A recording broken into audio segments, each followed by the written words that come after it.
So, yeah, these are normally, it's like after the video, but the video doesn't go over any of these, so I don't understand what's missing here. Well, the who am I? It's like after the video, then we're supposed to go in and you guys are supposed to guess what's what, but the video doesn't talk about this stuff.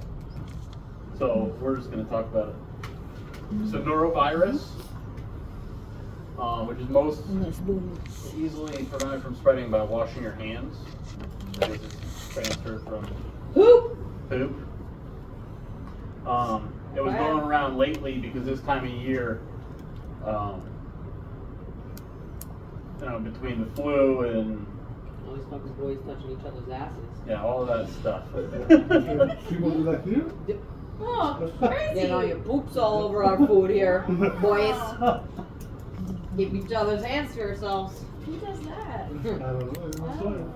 So norovirus is most easily prevented by washing your hands, using gloves when handling ready-to-eat foods, and once somebody has norovirus, it doesn't have to be reported. They just have to be excluded from working with food and the establishment. Salmonella typhi.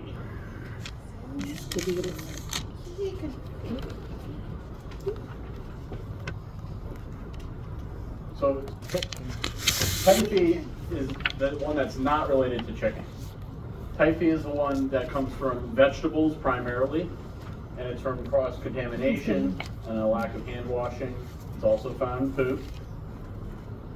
So it's most typically it comes from glasses, plates, when people aren't washing their hands and they're touching clean silverware, plates, glasses, and then from like salads and ready-to-eat foods that are just being touched without hands, without hand washing or without gloves. Shake, another poopy one. Flies transferred the easiest, so it's important to make sure that when we have flies in the facility that we call the Orkin man. Again, it's linked to contaminated hands, not washing your hands, not wearing gloves when using ready-to-eat foods. Hepatitis A, another ready-to-eat foods link, transferred from poopy. That's why these are the big six, because they're so common. Which is crazy, because like, what the fuck? Like, how much poop is going around? Well, when people go to the bathroom, they don't wash their hands. One person throughout the whole day doesn't wash their hands and touches the doorknob. Now everybody else who washes their hands has touched the poop, and now that's why these spread so easily, because people don't wash their hands. Open the door with a paper towel. That's why you can use the paper towel. And you got Fernandito running into our bathroom 100 miles an hour. Hep is one that has jaundice related to it, so anything jaundice needs to be reported to the regulatory authority.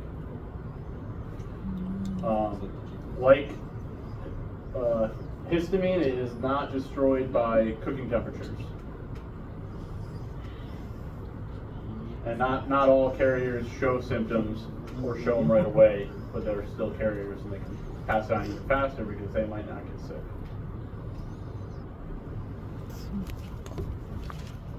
Shigatoxin. Raw food. Raw food. Yeah. Yep. Comes from cow poop.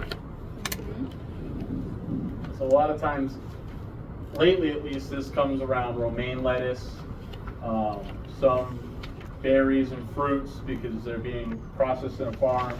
They're not being properly cleaned. They come into a restaurant. Cantaloupe is one of the leading causes of E. coli because it has so many pores in it, and it gets that poop in there, and then people don't wash it. They just cut the skin off on their cutting board, and then it's transferred to the cutting board. Then you cut the raw fruit, and then the fruit touches the cutting board, which touches the soup, but everything's got to get washed. It's commonly found in raw ground beef because in ground beef what they're doing is they're taking all the scrap products from the cow when they're doing all the butcher work, and then there's more surface area on all these items that are getting ground and mixed in. Where other meats, if stuff only touches the outside, the whole inside is safer. It's not going to pass through all of the meat. Or ground beef, it'll be in all of it. That's why you can't cook it like rare, right? Like a Yeah. burger. It's not as common anymore because so much ground beef is like made to be ground beef. But like in the old days when it was just like they threw all the extra crap in and it wasn't monitored and it was just disgusting. And there's a allowance for rat in ground beef. It used to be like 8%. Now it's down to like 0.00 something. You could put 8% of rat in ground beef. Back in the day, if they tested, up to like 8% of the ground beef could be rat. Because back then when facilities couldn't keep the rats out and the mice and whatnot, they were just running into the grinders and yeah. Now it's much cleaner and safer. America, not all countries. But cooking ground meat to proper internal cooking temperature will always prevent it. It's hard with those raw burgers and stuff like that, but as long as you hit the 155, you get rid of the E. coli. So this is non-typhoidal. This is the salmonella everybody knows as salmonella. This comes from primarily chickens and eggs. Now cookie down. And whatever. You can put pasteurized eggs in your cookie dough. So again, it's transferred through fruits and vegetables from other farm animals. So making sure that we don't cross-contaminate anything. You're always cleaning your surfaces once you're dealing with raw eggs, raw chicken, and making sure that you always cook chicken to 165 degrees instantaneously. It used to be for a point of time. Now it's just chicken and turkey is 165. As soon as it hits 165, it's ready. It's done. And histamine, this is one I was mentioning before. So now we're out of the big six. So these are just other ones, but histamine is very close to the big six because it's so severe. It's found in seafood. It's produced by certain fish that eat other fish.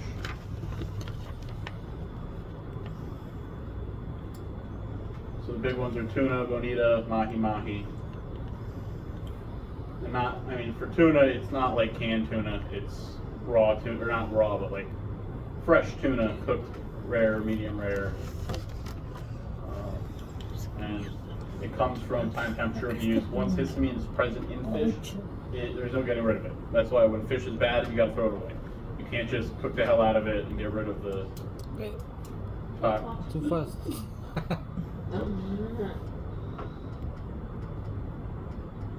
So, histamine.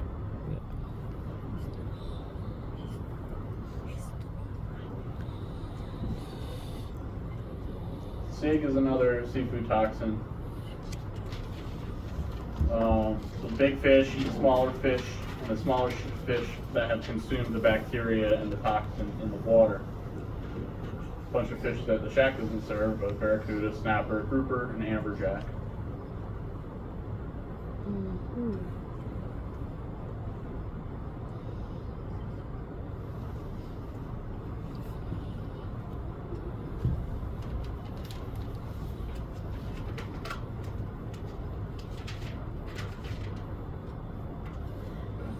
What is the onset time for an illness from a biological toxin? It's within a few minutes. So biological toxins, specifically. Symptoms associated with biological toxins are vomiting, diarrhea, neurological symptoms, flushing, hives, difficulty breathing, heart palpitations. Difficulty breathing is one of the big ones that goes with biological toxins. Vomiting and diarrhea kind of goes across most of the big six, most of the pathogens, but specifically with the biological toxins, it's these two. It's the neurological symptoms, the difficulty breathing, hives not being an allergic reaction, but a reaction to the toxin.